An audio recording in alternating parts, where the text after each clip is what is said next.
Right, well, let's make a start anyway, in case so we don't run over. This morning, we had lots of stuff happen towards the end, lots of questions and stuff. So we're going to try and reduce the case study slightly, just so that there's lots of chance for you to ask questions and get involved.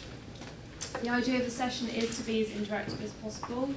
So please do share your examples or case studies or things you're working on or things you'd like to do in the future. And then we can do our best to help you answer those questions.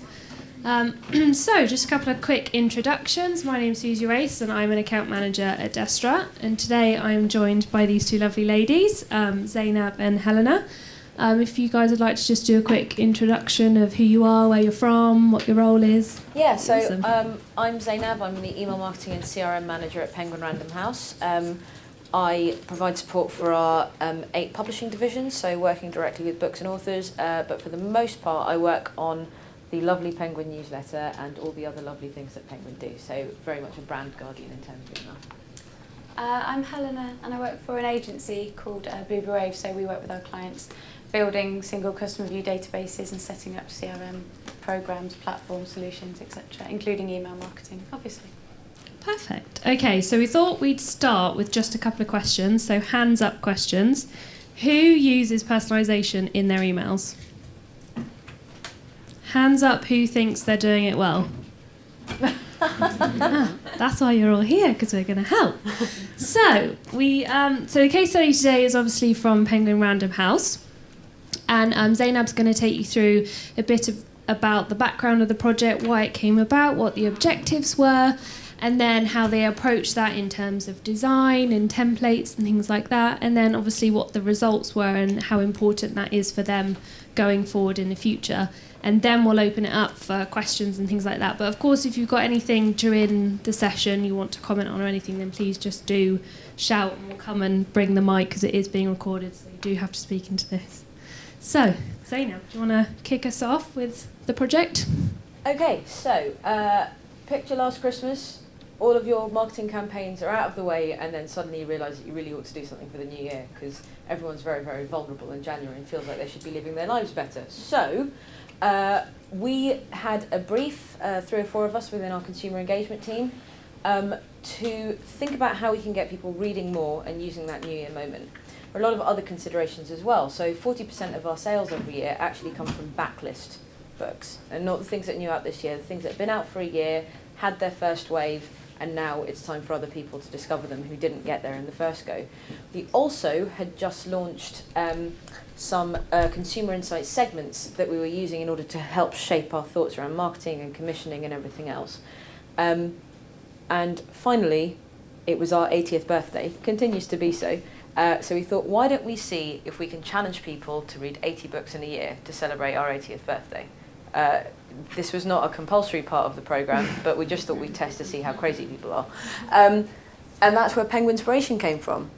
So I will very, very quickly talk you through our consumer insight segments and vaguely how they work. This is just a slide full of graphics. It's probably more interesting to listen to me just at this particular moment, so ignore that completely. But the difference with our segments and the way that we use them is that we don't go through our database and find user A and decide that he is a pioneer or he is a connector.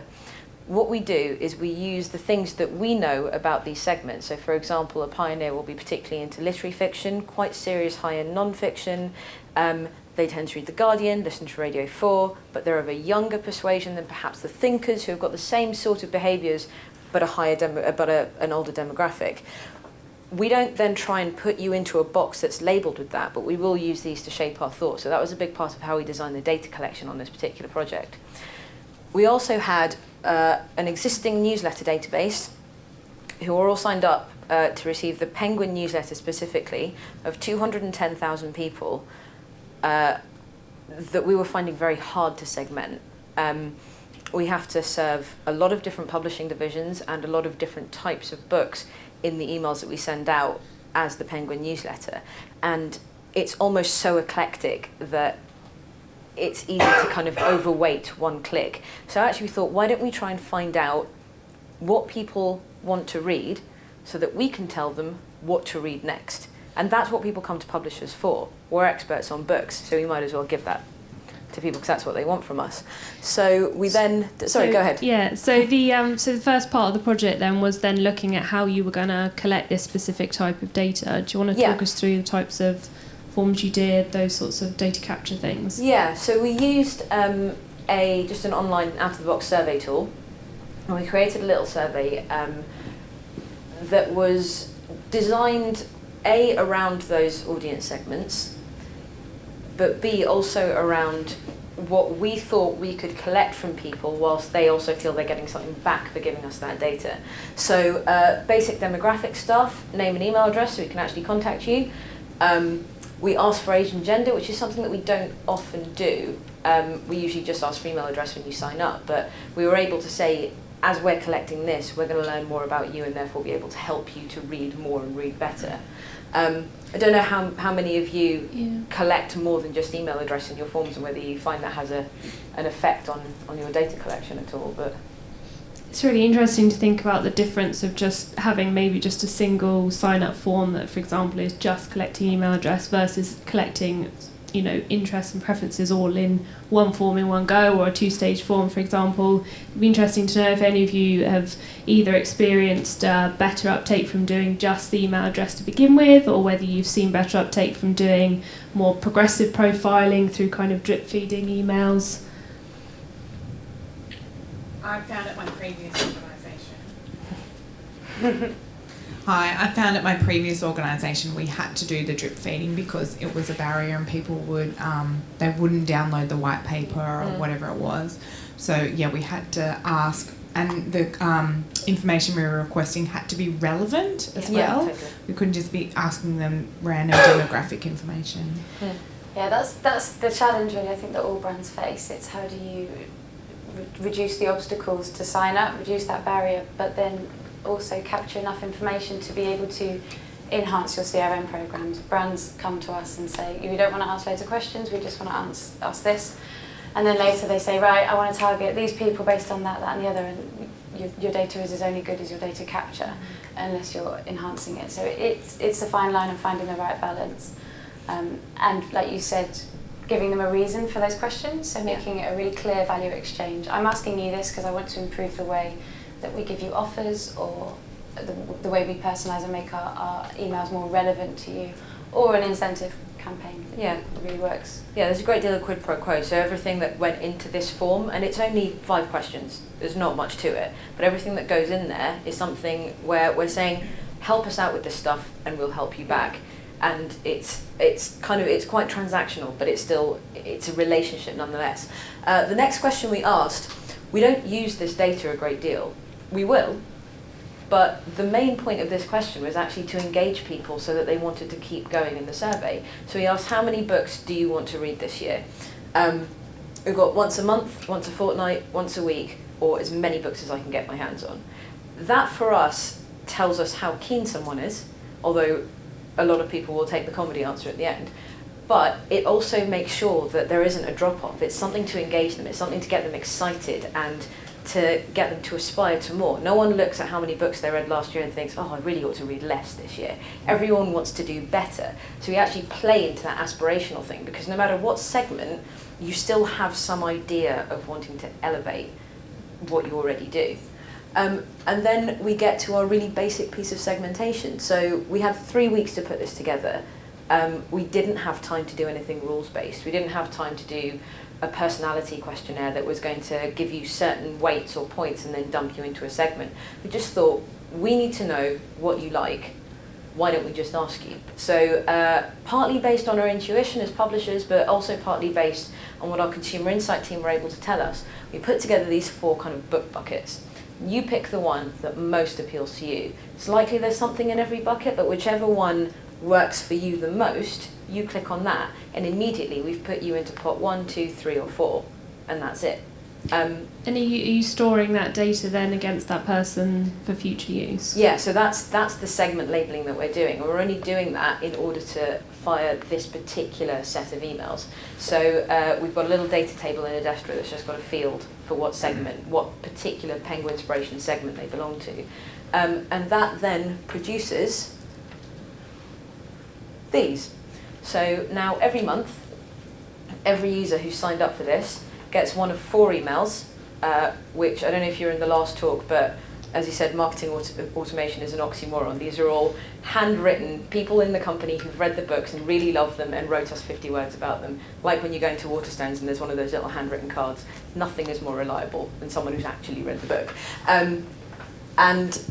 We used some of the segment information that we already had to try and inform the design as well. So where we had more literary segments, we gave ourselves more room for copy, but where we had more mass market segments, we made sure that there were more books above the fold, more jackets, because that's what they tend to click on.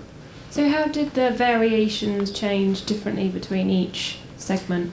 Well, for example, we might take one particular book and we will actually promote it in 2 or 3 out of the 4 emails, but each time we write about it, we'll write about it slightly differently. So for our literary broadsheet readers, we will talk about the literary merit, and we will talk about critical reception, and we'll talk about other authors that this person is influenced by. But for someone who maybe comes to those books in a second wave, who isn't quite so much of an influencer or a tastemaker, we'll talk about the same book, but we'll talk about the plot, and we'll talk about other people who like it. We'll use a lot more social proof. So, even that information that we have in our consumer insight segments that tells us that this group tends to go for Radio 4, but these guys are addicted to the Radio 2 book club, we therefore know just from that what tone to use when we're aligning a particular piece of communication to those ideas and those thoughts. So is that because of the 4 segments, you actually align those to your business segmentation, because that's not data related, but you then brought that thinking into exactly. We kind of used those one set of segments to inform the way that we thought about the structure of the segments we created just for this project. We kind of originally actually all the emails looked like this one, and we realised that the people in those segments just weren't clicking through the way that we wanted them to. So even learning from the different groups as we go along has actually influenced the design of other things that we send out. Yeah, I think it'd be good as well, to hear of any examples perhaps any of you yourselves are doing that, where you're creating different tones, for example, in different variations of a particular type of email.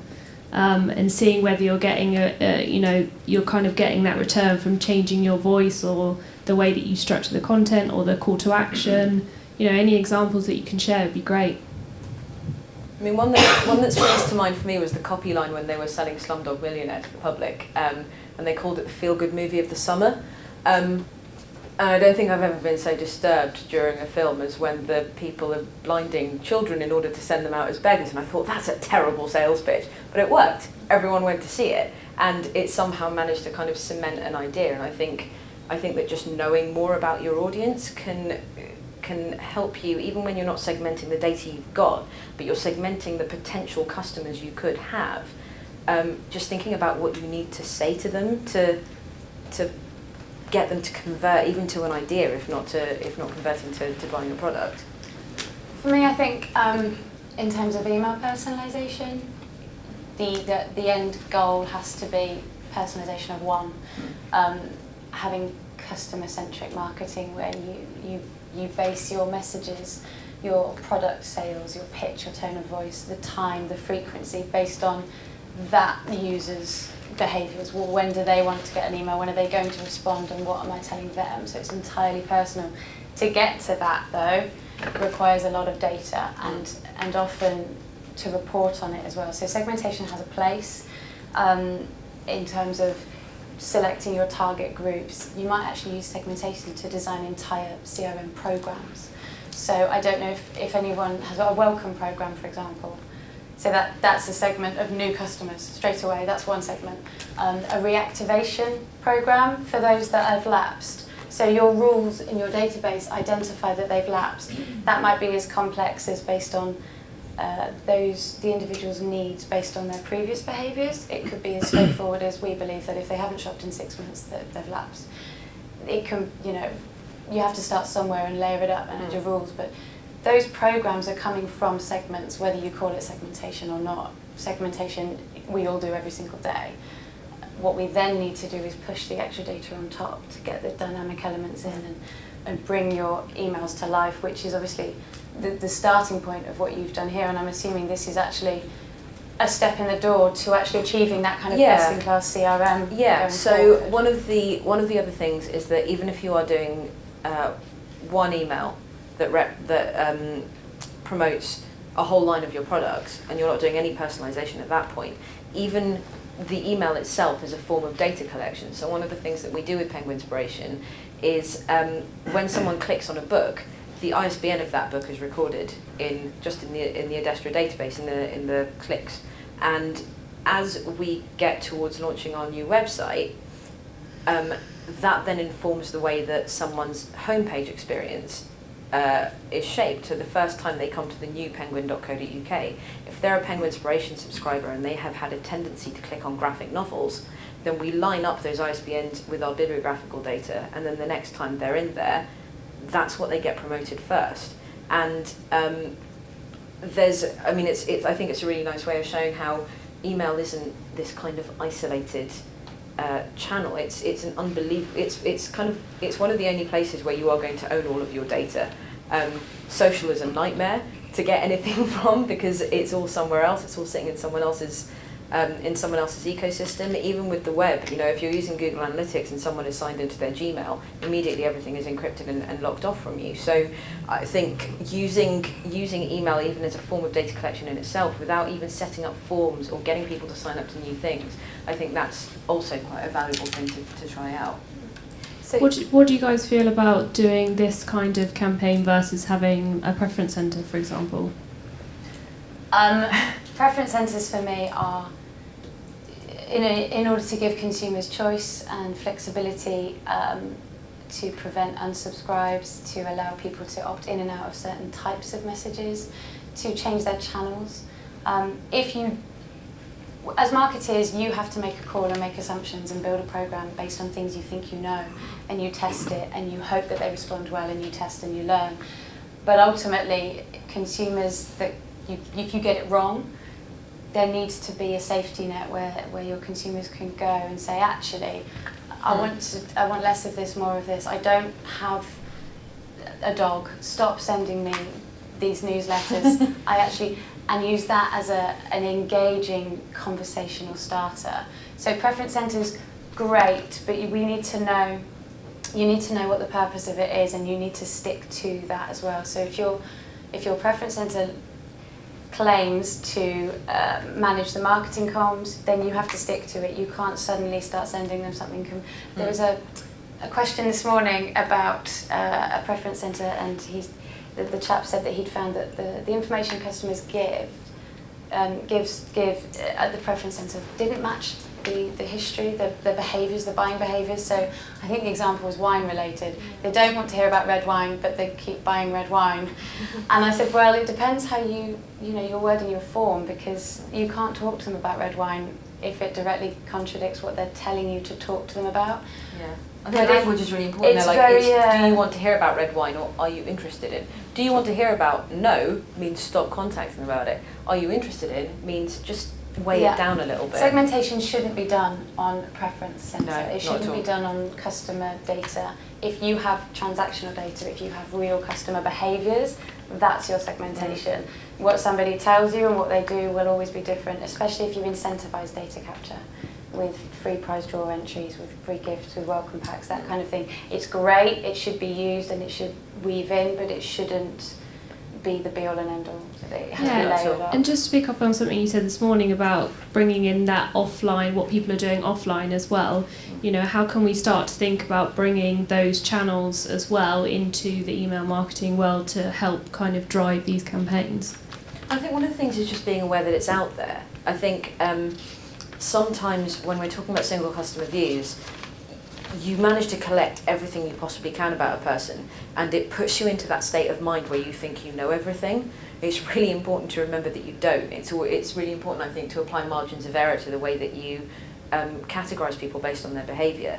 So, for example, you were saying just because someone doesn't buy from you doesn't mean they're not engaged with you. It could very well be that they're buying from another vendor, and that money still ends up back in your pocket, but they are at least opening your emails. So don't assume that someone who isn't buying is a lapsed customer. They may well be very engaged and just going elsewhere. I mean, we look at people who don't click through on these emails but they open regularly is because the links go through to Amazon.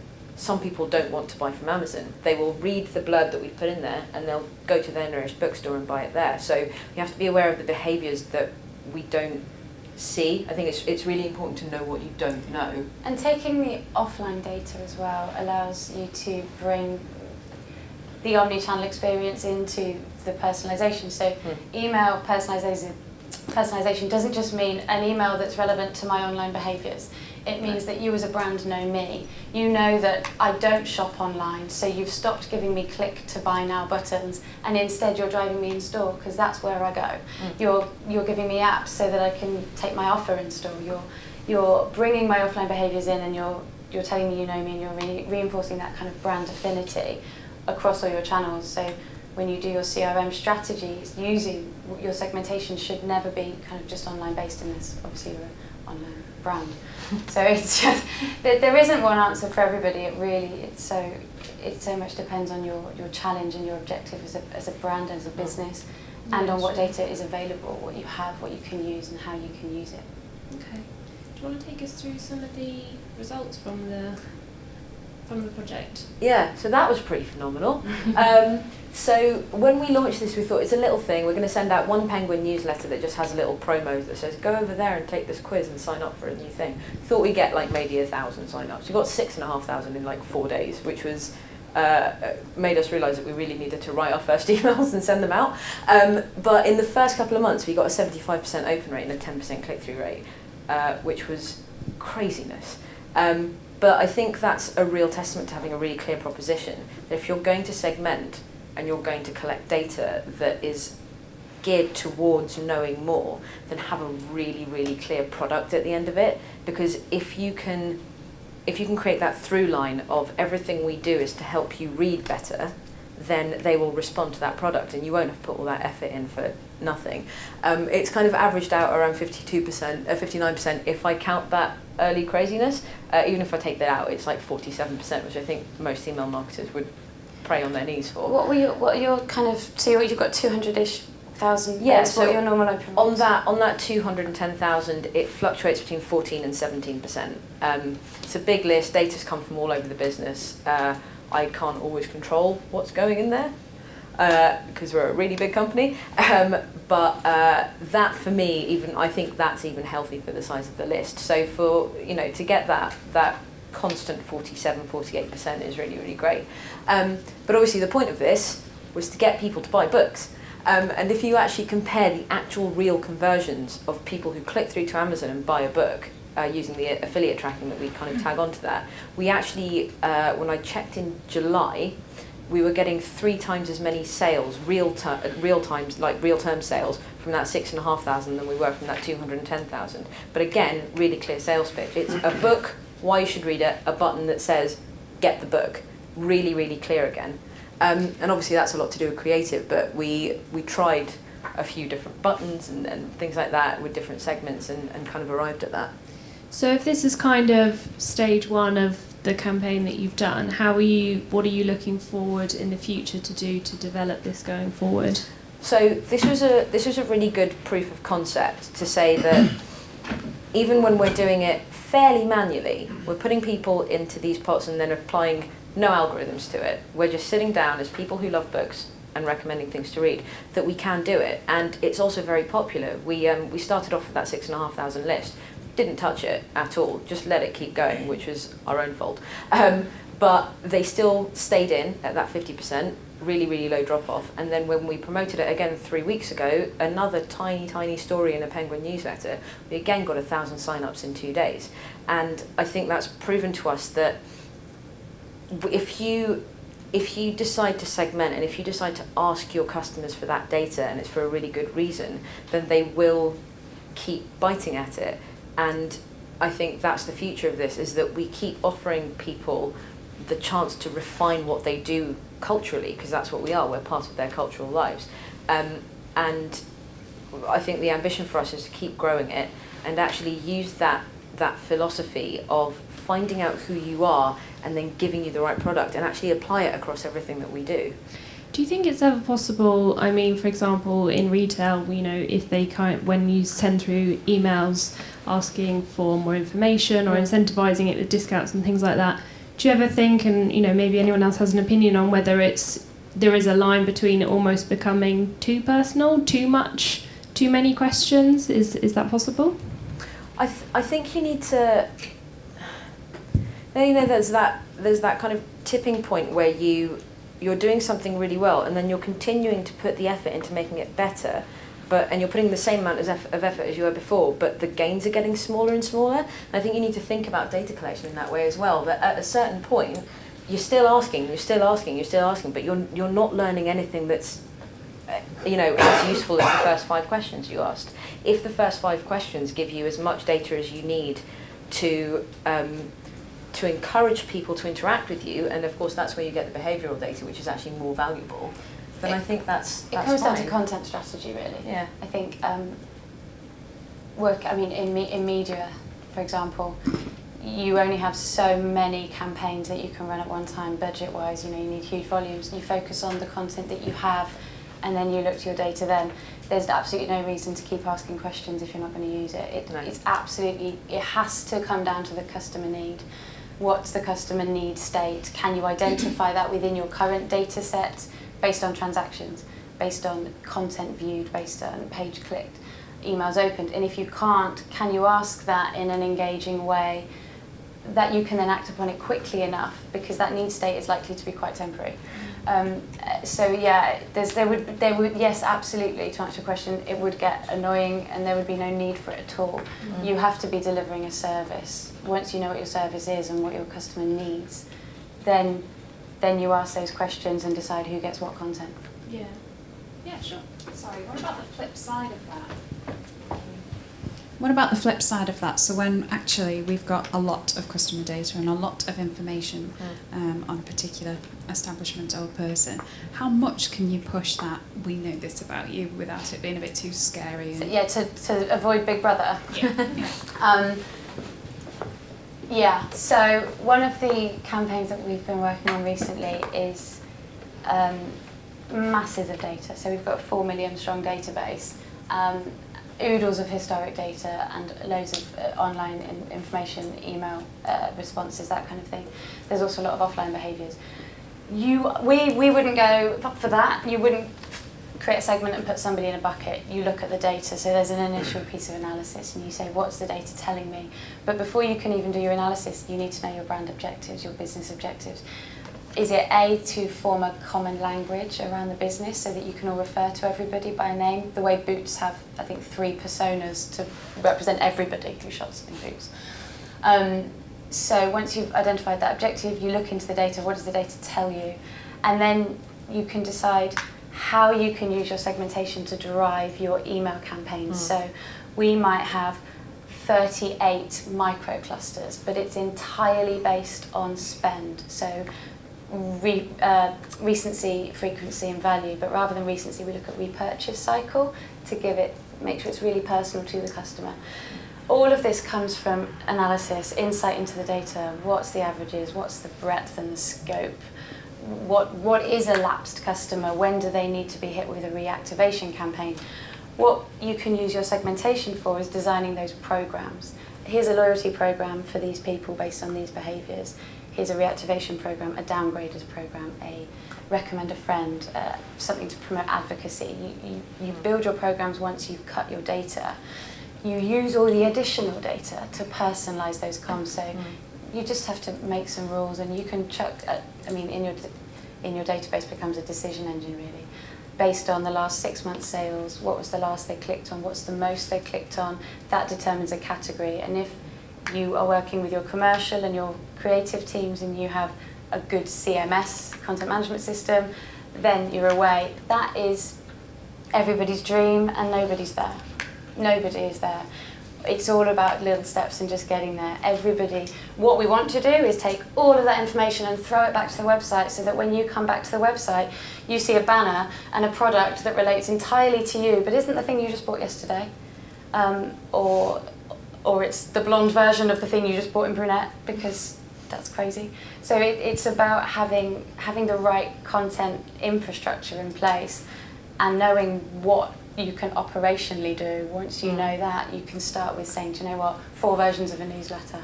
Let's start there, let's capture information, and then let's go with a dynamic content on an email which has 20 different products, or there might be 25 promotions this month. Which one should be our hero image?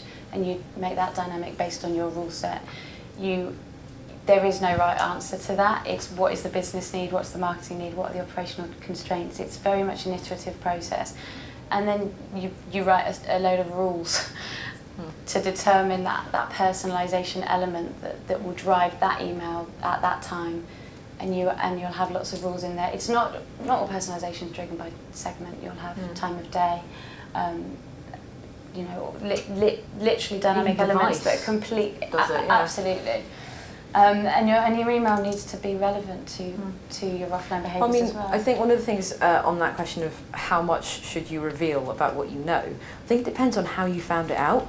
So if someone has told me that they're really into Zadie Smith, then it's okay for me to tell them that back. But if you found it out through watching or running your database against another, maybe against an Experian database, don't reveal that because you'll sound really creepy. Like think about what the customer has explicitly told you. I mean, I think John Lewis is a really good example of this. I know that with their cosmetics, if you buy certain brands of skincare, I've just seen this once, but they'll calculate how long it's likely for you to run out of that, and then they'll promote it to you 6 weeks later. Yeah. And they won't say, we know you get dry skin in the winter, because that's not helpful. But they'll just pick the right moment. They won't try and justify their every decision. But the difference, the thing with that is that, and I think it's what it has in common with this, is that it's useful and it fulfills a need. And as long as you're using their data to fulfill a need for them, as well as serving your commercial interest, no one's going to mind. So it's the same way that BA know that if you're travelling at certain times of year, it's for business, but if you're travelling over the summer, it's for a family holiday, and they will tailor their emails before your holiday according to what they know about that time of year. Again, it's pretty creepy, but it's at least useful, so you forgive it, and I think that's important to remember. If you're being useful and relevant, there's a lot you can get away with. Can we just step back quickly to the insights that you had on the project? Yes. In terms of the things that you learn, positives, negatives, what you do differently maybe in the future? So I would give myself more than 3 weeks, because that was a nightmare. I think also we accidentally managed to make a product that is perennial, but only pitched it around a theme that was only going to last us a month, because once it gets past January, there are only so many New Year's resolutions campaigns you can send out. So if you're going to segment something, if you're going to put all that work into making sure the data around a campaign is right, make sure that you're developing a product that's actually going to give you the long-term gains on that. Because even for a really quick turnaround project, it is a lot of work. I feel like you've created a segment from that campaign, even if you never use the 4 again, you've created a segment of your most engaged advocates. Yeah, totally. I'd be interested to know what their responses are to your newsletters, because I know the open rates were really high, but have you found your most responsive among your other database? Could you do some engagement clustering from your newsletters? So there's a huge crossover between people who signed up for this and people who open our newsletter regularly, which is great because we needed those people. But I suppose the other thing is the future of it is actually figuring out what else those people do, because at the moment our email does exist in a very isolated space. We don't yet have a single customer view database. Publishing's been really, really slow to catch up to the digital wave. I mean, it's long since crested and gone back out to the sea, and we're still kind of standing there. So I think the next step for us is actually turning this into a really, really good data source for us to be what we want to be to our readers, and that's a kind of a source of authority. So I think I suppose to answer the question of like a lesson for next time is that we launched this with an idea of a calendar moment in mind. But if I'd been a bit more forward thinking about it, I'd have tried in that space of time to link up what I knew was going to come out of this with everything else that we're doing. We're now playing catch up on that front. We are now trying to, I wasn't labelling up the links with ISBNs before, but I've had to sit there and go through, what's 8 times 4? 24 emails. Is that right? 32. That's 32. 32, I'm so sorry. 32 emails, now 40 emails, to go back through all of that and relabel all the links. And I should have thought of that before. I should have thought this is going to be really valuable data. So actually think about your output and what else you can use it for. All of these guys now, all of those little clusters and segments, even within group 1, I can now pick up people who will be fine with poetry books, and I can now take that data and use it on social to make lookalike audiences. But again, that's something that I could have been doing for the last 6 months, and I haven't. So it's kind of, just think about the longevity of what you're going to do, because that's what segmentation is about. It's not something static. It's about something evolving that you can learn from and that you can apply across all of your channels. I think that's some really great insights that we've learned from your particular case study and your project, and I think now we'd be happy to answer questions and you guys to kind of pitch in with some ideas or questions you may have for anybody.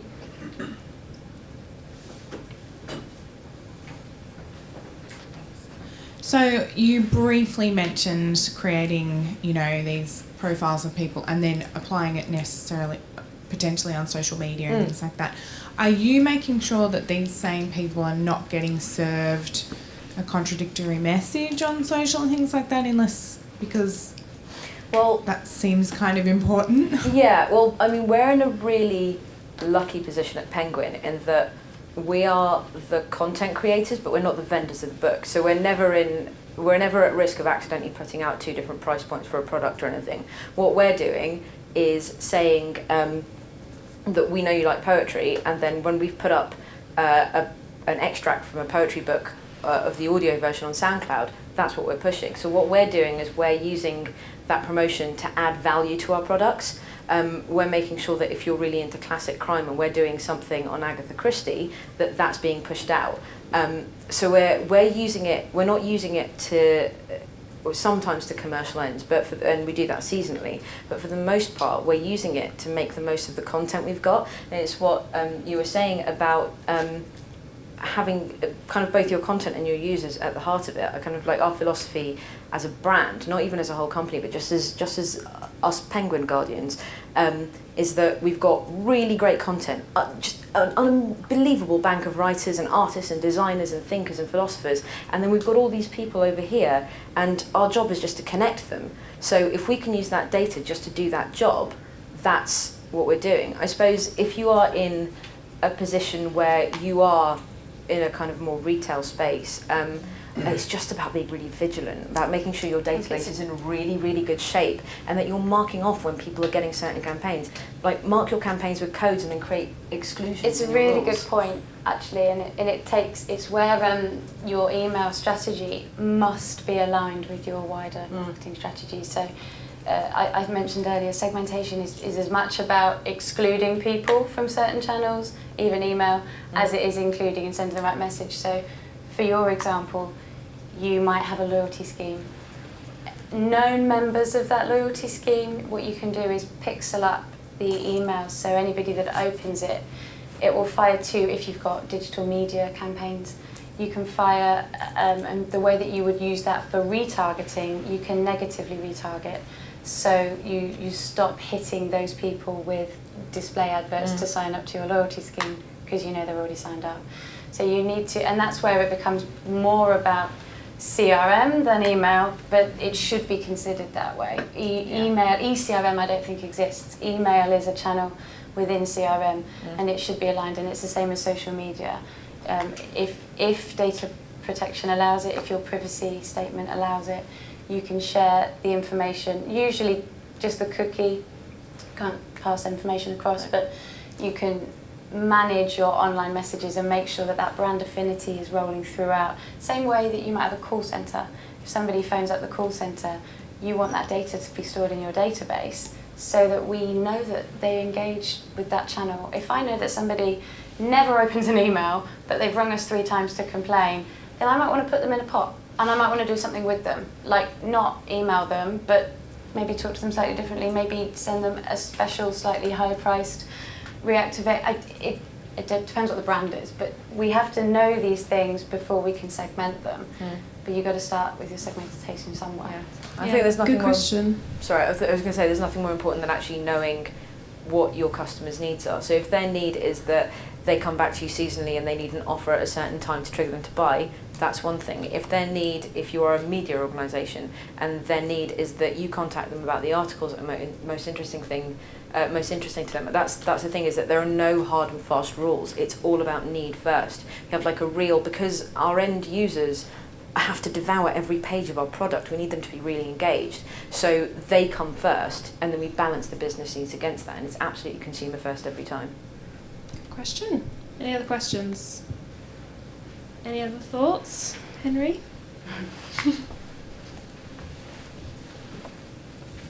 Hi, so some of your customers must buy for themselves, but also for other people in their families, for example, for their children or partners.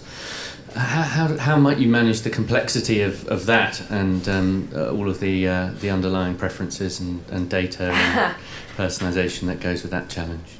Yeah, so this is a particular nightmare.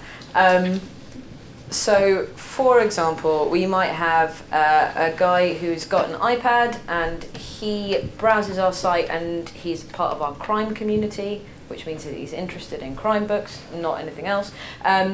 But his 3-year-old also goes on the Puffin site and plays on the Peppa Pig site, and it's just it's a teeny tiny nightmare. So the way that we're getting around this is actually to try and develop some products, again with that kind of usefulness in mind, so that one of the things we're thinking about is creating a little recommendation engine. Nothing that stores too much data, because obviously data collection around children is a tricky thing, but maybe a little children's preference centre where you go in and you see a picture of a pirate and a cowboy and a princess and a dinosaur, and you click the one you want, like really, really simple, and it spits out a whole bunch of books and content for you. But then another version of that that's more for parents, and you talk about the developmental stage that your child is at, what firsts you think they have coming up. Are you about to try and teach them to ride a bike? Are they about to start school for the first time? What reading stage are they at? And then we know from that device, if someone is filling that out, that the main user of that device is a parent. So we're trying to make sure that even our product development and our UX considerations are all around understanding who the primary user of a particular physical product is. I mean, we're kind of lucky in a sense that we've got our 3 kind of reading ages. We've got Ladybird for toddlers, Puffin for school age, and then Penguin as you kind of graduate into your grown-up reading. But even understanding when someone has graduated from one stage to the next is quite difficult. So for that, that is a lot of behavioural stuff. That is a lot of realising when, for example, one of the problems we have is kids do sign up for author emails. Our Jacqueline Wilson database is absolutely huge. It's got really low engagement because people sign up, but then they grow out of Jacqueline Wilson, which is incredibly sad, because no one ever should. But it's actually trying to understand, designing a little reactivation program, say, the new, Jacqueline Wilson's new adaptation of What Katie Did is out. Are you interested? We miss you, come back. And then if they really don't respond, then at least you understand something about them, and you can then start to use that data to perhaps graduate them onto kind of more perhaps young adult fiction. Or so I think behavioural stuff, like really understanding your customers, is really, really important, and also being able to spot anomalies. If someone once buys a really nice edition of a Hans Christian Andersen book and then they never come back again, it's because they were buying a christening present. So, if there is a weird anomalous data point, try and have some rules in there about how you weight that data, because habits are more important than individual data points. I mean, Amazon are serial offenders on this. I once ordered my sister a GCSE study guide, and I do not think I have stopped receiving CGP promotions since. They take every point of data seriously, but because they have scale, they don't need to worry about specificity. I don't think anyone here is in that position. Even Penguin Random House, the biggest publisher in the world, we don't have that luxury either. So I think it all comes back to just that level of human intervention and being thoughtful about needs. It always comes back to It's that. having their customer life cycle. So you've got Yeah. the habit, but you also know where they are in their stage of life. Why has somebody gone quiet for 6 months? She's on maternity leave. Which is one of my clients' biggest problems, because their target are kind of hair and beauty salons and moving from young professionals, from students to professionals. And we lose a load of them at a certain point, and we figured out why. But yeah, it's a good question, and it's difficult to answer, and it does require data capture. Well, if there are no more questions, then I think we'll bring this session to a close. But should you have any other questions, then come and catch us outside when tea and coffee breaks outside. But thank you for joining us this afternoon. Hope it was useful.